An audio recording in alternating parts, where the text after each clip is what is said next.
In this video, we'll discuss the story that occurred in Toronto, Canada. On Saturday, November 25, 2017, 22-year-old Tess Richey did not return home after meeting with a school friend. Her family filed a missing persons report, but it was not the police officers who found the young woman.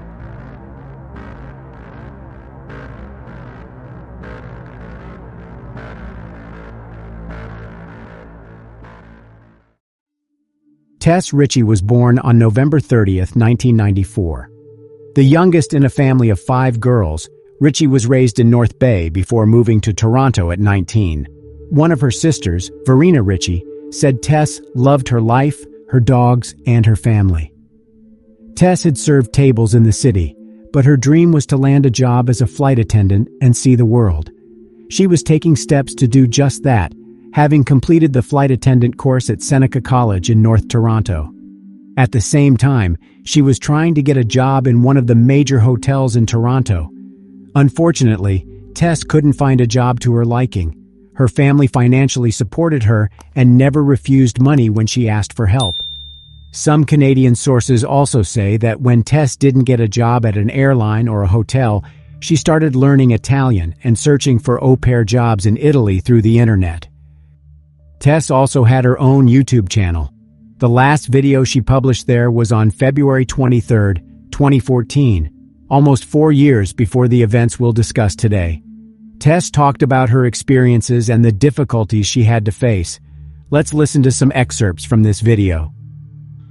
I guess in this video what I'm trying to do is tell my story.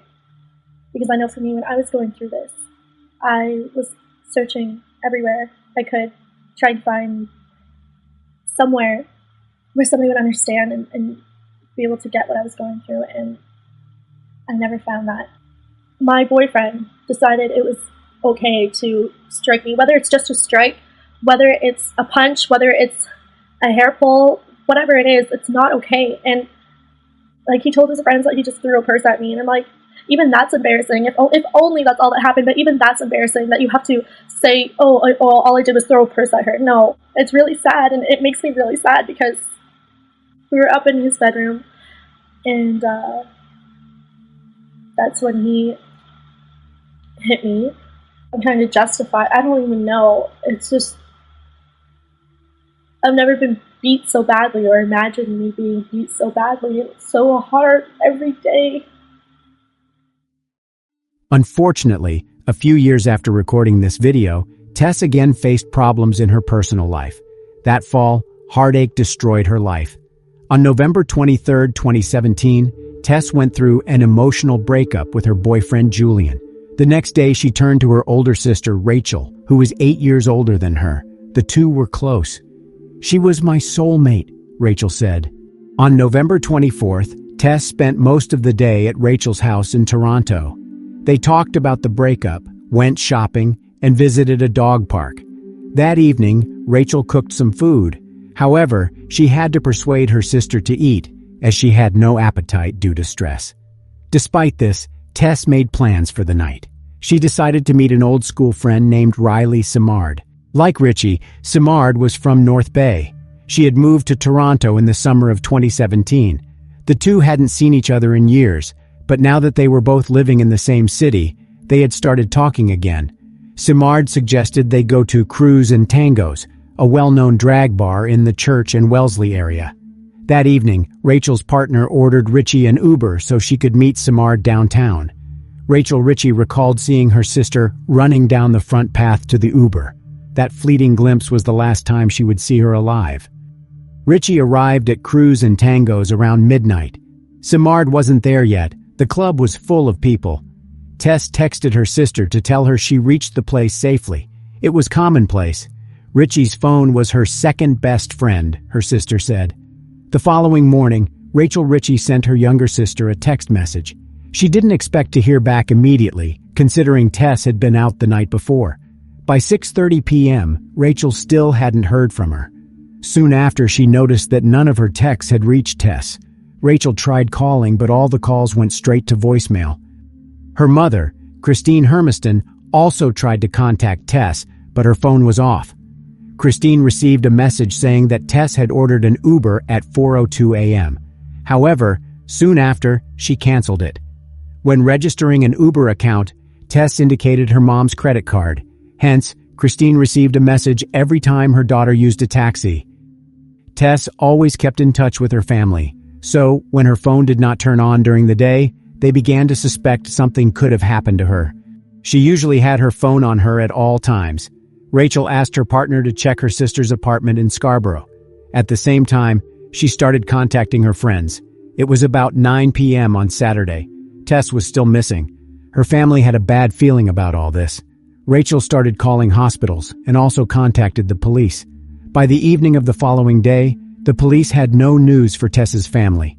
Several officers tried to find out where Tess Richey might be, but no one had seen or heard from her in the last 2 days. On Monday, Tess's mother, Christine, and one of her sisters traveled from North Bay to Toronto to participate in the search. They were putting up and handing out flyers with Tess's picture, hoping someone might have seen her. The family did everything in their power. As for the police, they, unfortunately, did not show their best side when investigating the disappearance of Tess, but we'll talk about this a little later. At the same time, it turned out that Tess's friend, Riley, with whom they visited the bar together, returned home safely after that night. When they asked Riley if she knew where Tess had gone, she said she and Tess had drunk a lot, which resulted in the bar security asking them to leave. They left the bar shortly after 2 in the morning and went to Wellesley Street to eat something. On the way there, they met a guy who eventually went with them. Riley couldn't remember his name. On Wellesley Street, they ordered hot dogs. Tess wanted a vegetarian hot dog, which ended in a conflict with the seller. Tess believed they gave her a hot dog with meat.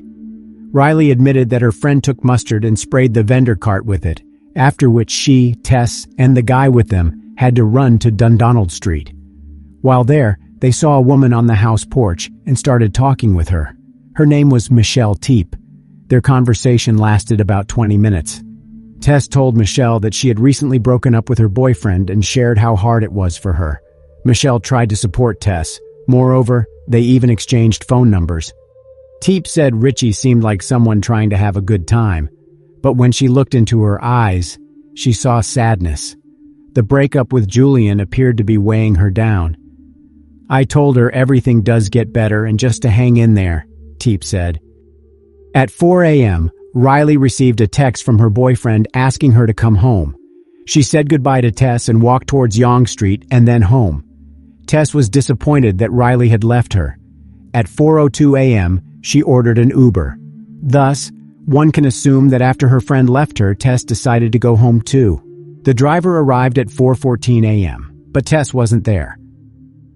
On Wednesday, November 29th, just one day before Tess's 23rd birthday, Christine again distributed flyers with her daughter's picture in the area where people last saw her. Knowing that Riley had parted with Tess on Dundonald Street, Christine decided to explore this area. She turned to Anne Brazeau, a nurse who worked at St. Michael's Hospital, as their daughters had been friends since elementary school in North Bay. Together, they set out to find Richey amid a growing search effort and social media push to locate her. That's when Brazeau made a haunting discovery. Peering into the bottom of an outdoor stairwell in a construction site at 582 Church Street, Brazeau immediately recognized Richey's body lying on the concrete. In 2017, this building was under reconstruction and partially fenced. It looked like this. "I went into complete shock, horror, disbelief. I couldn't process or make sense of what I was seeing," Brazeau said through tears. "I was terrified." Dust from a nearby gravel pile lay like soot on her body.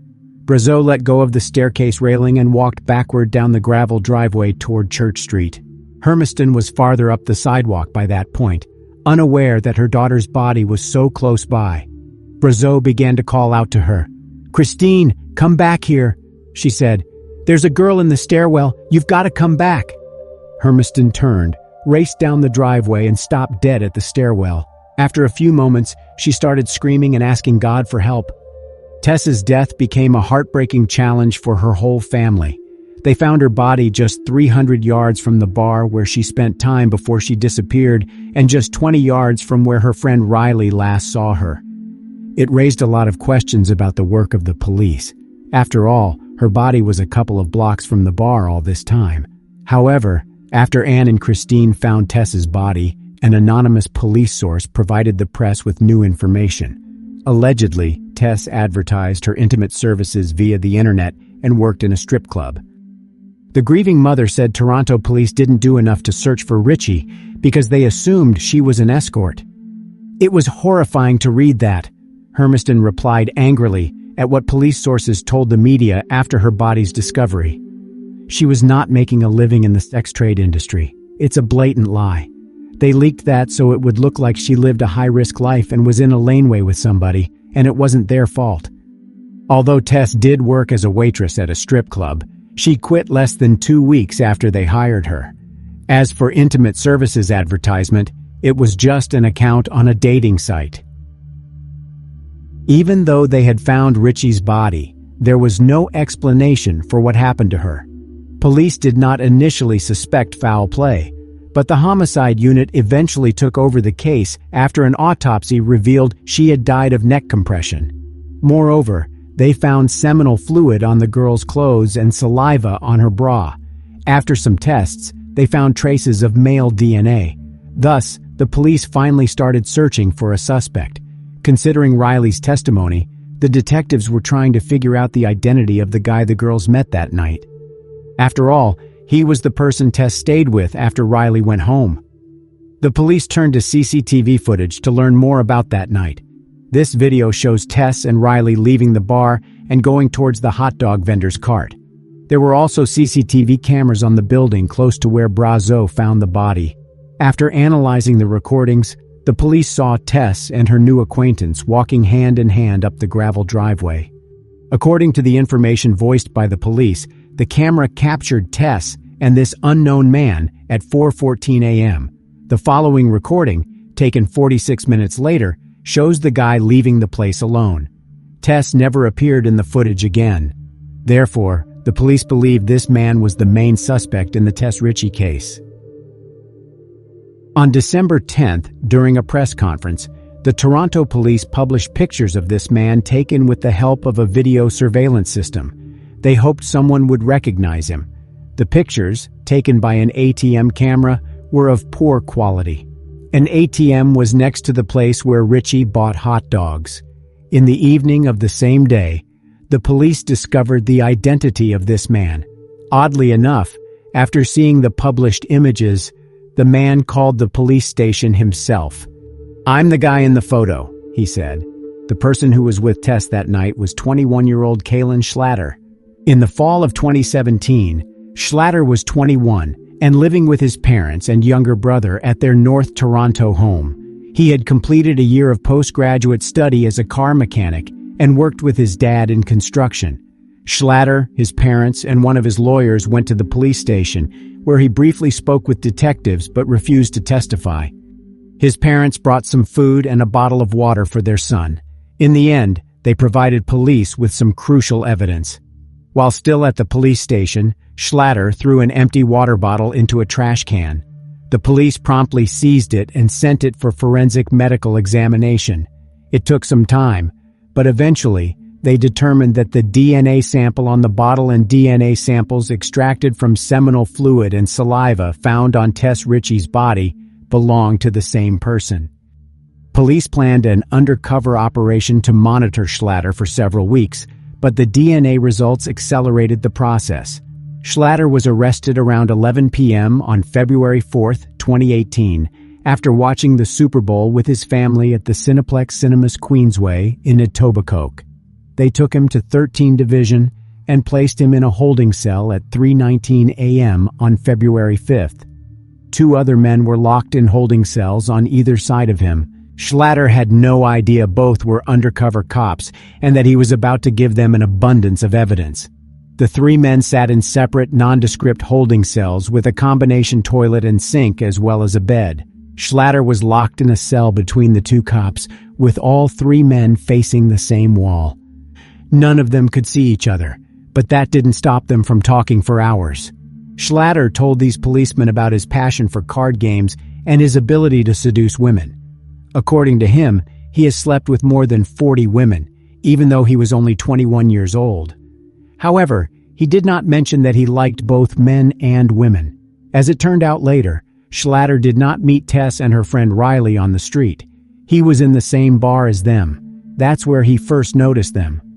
This recording was made shortly before security asked Tess and Riley to leave the bar. Here's Riley, and here's Tess. And this is Schlatter. Schlatter also told undercover officers about Tess. At first, he said that she was alive when he left.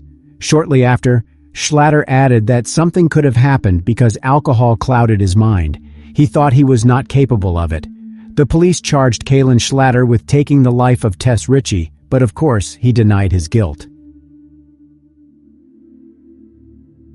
In June 2018, 2 police officers, Alan McCullough and Michael Jones, were charged with 2 counts of misconduct for neglect of duty under Ontario's Police Services Act. According to the notice of hearing, they allegedly failed to thoroughly search the adjoining property or immediate area, interview neighbors, and notify a supervisor. If they had followed protocol, Christine Hermiston stated, they would have found her. She was lying just around the corner. Despite all this, both officers remained working in the police, but received penalties. As for Kalen Schlatter, during the 7-week trial held in 2020, his defense tried to prove his innocence, arguing that someone else could have approached the stairs where Tess was lying by climbing over the fence on the other side of the building and thus remain invisible to the cameras. The lawyers even gave the name of another suspect, but the police thoroughly checked and interrogated this person, finding no evidence linking him to Tess's death. DNA evidence pointed to only one person, Kalen Schlatter. Schlatter was a slight man who appeared soft-spoken in court. He said he has a speech defect that causes him to slur his words and stutter sometimes. Trying to explain the presence of his DNA on Tess's belongings, he said she offered him to hide from prying eyes. At 4:02 a.m., Tess Richey ordered an Uber. The driver arrived at the pickup point at 4:14 a.m., but Tess wasn't there. Instead of letting Richey meet her Uber driver, Schlatter again approached her. They sat down on a bench at the corner of Church and Dundonald. Tess seemed a bit more upset from the argument, so I walked over to her to check if she was all right, Schlatter said. He said it was Richey who asked him to sit and talk. It's impossible to corroborate his account, as there is no sound on any security video from the area. Schlatter testified Richey was bummed about her breakup, so he started talking about the dissolution of one of his previous relationships to make her feel better. She listened intently, he said, and even declined a phone call during their conversation. It was a lie. The police examined Tess's mobile phone records and discovered no one had called her during their conversation. Later on, she asked if it's okay if she kisses me, Schlatter said. We stand up and give each other a hug and kiss. These words could not be confirmed either, since there weren't any kisses on the CCTV footage available to the police. According to Schlatter, Richey asked him to follow her to the driveway at 582 Church Street and down into the property's outdoor stairwell. The prosecution considered these words a lie because, at that time, the Uber driver was waiting for Tess. They suggested that Schlatter offered to escort Tess to her car, but he was planning something completely different. We will never know what Kalen Schlatter told Tess Richey as they walked up Church Street to convince her to walk into the dark at 4 a.m. with a man she just met. Schlatter claimed that he and Tess went down the stairs and started kissing. He wanted more, but Tess said they couldn't go any further. According to Schlatter, they kissed for a long time, which resulted in him ejaculating into his pants. After that, he invited Tess to his house, but she refused and said he could leave, which he did. Schlatter continued insisting Tess was alive when he left. It is important to note that all of the above was Schlatter's story, which the police could not verify. Only 2 people knew the truth about what happened that night. One of them was already dead.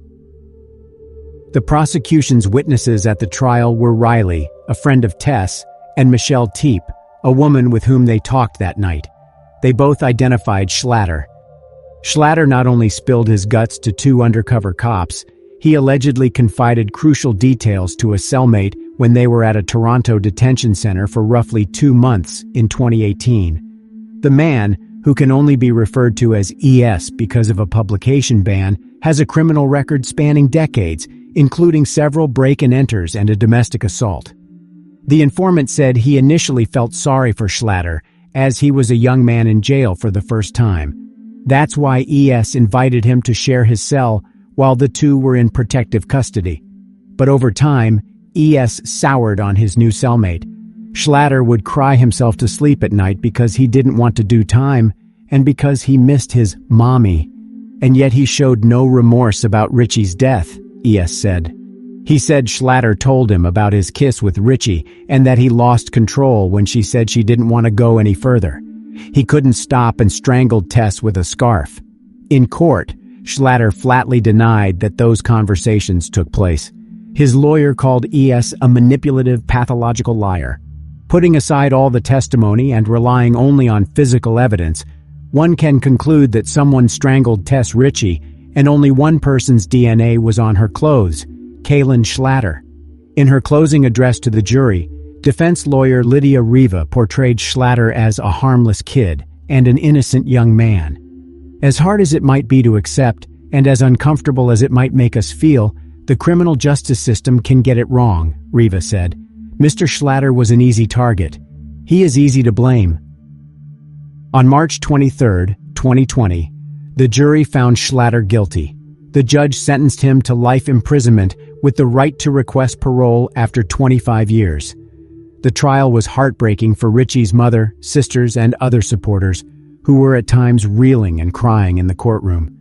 While they now have some of the answers they craved for so long, their lives are forever changed. Evil not only took Tess that night, it sentenced her surviving family to a cruel and painful future while robbing the world of so much love and potential, said Richey's sister Verena. Tess was the heart of my family, and we will forever be incomplete. In June 2020, Tess Richey's family sued Schlatter, the police, and others because of the psychological devastation they experienced after Tess's death. Do I want to just go in the house and hide and let it go? Absolutely. But can I? Absolutely not. I can't, because I can't get it out of my head that they let her lay there for 4 days, said Christine Hermiston. That image is seared in her mind forever, Hermiston said, adding that she should not have needed to travel from her home in North Bay, Ontario to Toronto to do the job of the police. Tess was the glue of the family, and her death has torn everyone apart, her mother said. We have trouble looking at each other. We feel like we all let Tess down. We feel a lot of guilt.